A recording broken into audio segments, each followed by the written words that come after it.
A few minutes later, Mr. Fox's assistant brought 2 newspapers, one from 4 months ago and one from this week. Financial companies like Mr. Fox are actually very concerned about the financial trends of the entire country and even the international community. They deal with money every day and understand what these trends represent. In addition, they are also very concerned about some social changes, such as employment rates, unemployment rates, and social security. If the unemployment rate continues to rise, they have to lower interest rates and reduce large loans to reduce risks, which will make their business more attractive. When the national economy improves significantly, they will increase interest rates and encourage people to borrow more because people can afford to pay back. Every day, Mr. Fox's assistant has to read a large number of newspapers to analyze the upcoming national situations, and then decide whether to terminate certain businesses in advance or pretend to forget about them. This is definitely not a simple and straightforward business. Those who cannot handle it well will find it difficult to sustain it for a long time. Only people like Mr. Fox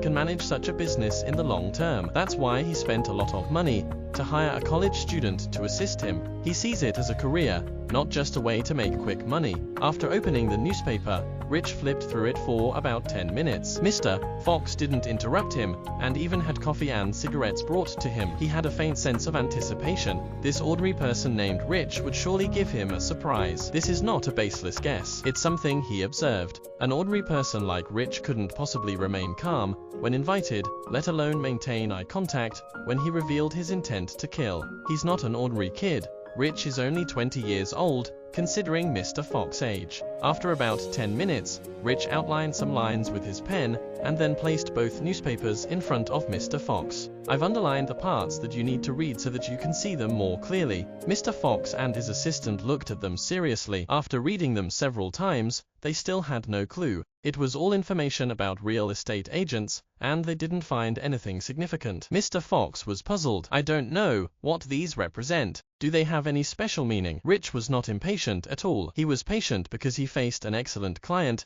and money in his pocket. Anyone who needs money can be patient. He walked to Mr. Fox's side, and his subordinates wanted to stop him, but Mr. Fox stopped them, which also meant that Rich gained Mr. Fox's trust in a short time. If he could fulfill what he said before, this trust would last a long time. This newspaper provides leasing information for 2 street-facing apartments, and the rent for this one is. Rich pointed to the place he underlined, but didn't continue speaking. Mr. Fox instinctively replied, $135. Rich nodded in affirmation. Yes, $135. Let's ignore everything else and see how much the adjacent house costs. Mr. Fox cooperated very well, shifting his gaze to the information on the other newspaper that had been underlined. He continued to cooperate, saying, $172. These 2 apartments are on opposite sides of the street and are less than 100 meters apart. From the change in prices, Mr. Fox, what have you noticed? After pondering for a moment, Mr. Fox began to think seriously and said, the monthly rent has increased by $37. In Rick's past mature and successful cases, he always believed that involving participants at a deeper level could save a lot of time and avoid problems that people may not have even thought of. They persuade themselves and firmly believe that the conclusions they draw are correct, which is particularly evident in math problems. Before clearly pointing out that some of the answers to math problems are wrong, every participant believes that their answer is correct and that others' answers are wrong. Mr. Fox went through a deep engagement process with a simple math equation, which made him begin to be surrounded by a hypocritical illusion, a false sense of security that he created for himself. He would not think that Mr. Rich is a fraud because Rich did not tell him these things. He came to these conclusions himself, through his own clever mind, and he believes in his conclusions. The increase in rent means that it takes more money to buy these houses. 4 months' time. Rich paused and continued. No, actually it is increasing every day, little by little. You may not notice it,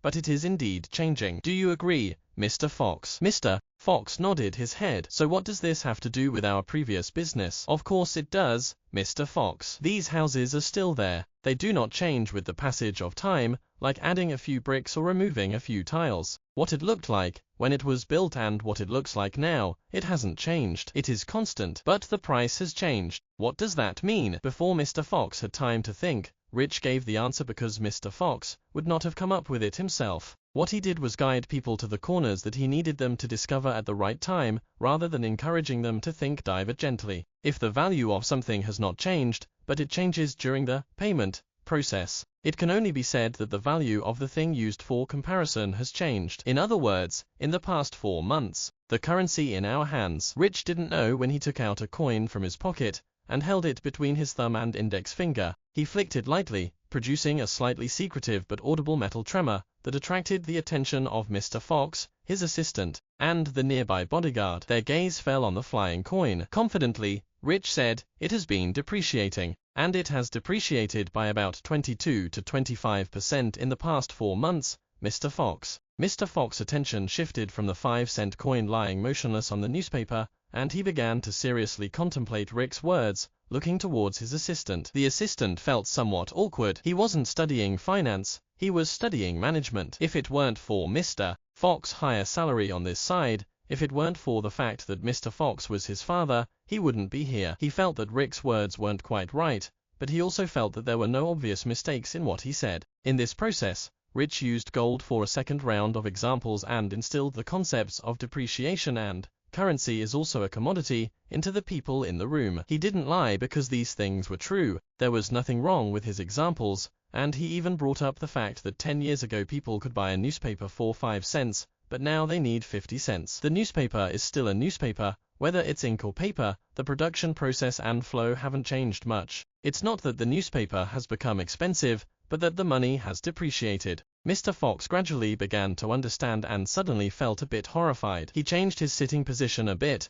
and said with a stiff scalp, "But our interest rates are high, some even compounded." He wanted to give himself some sense of security in this way, but this fragile sense of security was shattered by Rick's laughter a few seconds later. "I know, Mr. Fox. The problem is that our depreciating currency is not something you can take out and show to people, but rather it is all of your assets. All of your assets are depreciating at a rate of 5% per month, and this is also a form of compound interest. If you don't quickly send all of your money to the Federal Tax Bureau to complete the final procedures." Rich returned to the chair across the table and sat down, shrugging his shoulders and spreading his hands. "Your proud wealth now may not even be worth a fart in a few years. Do you still care about that insignificant 10% now?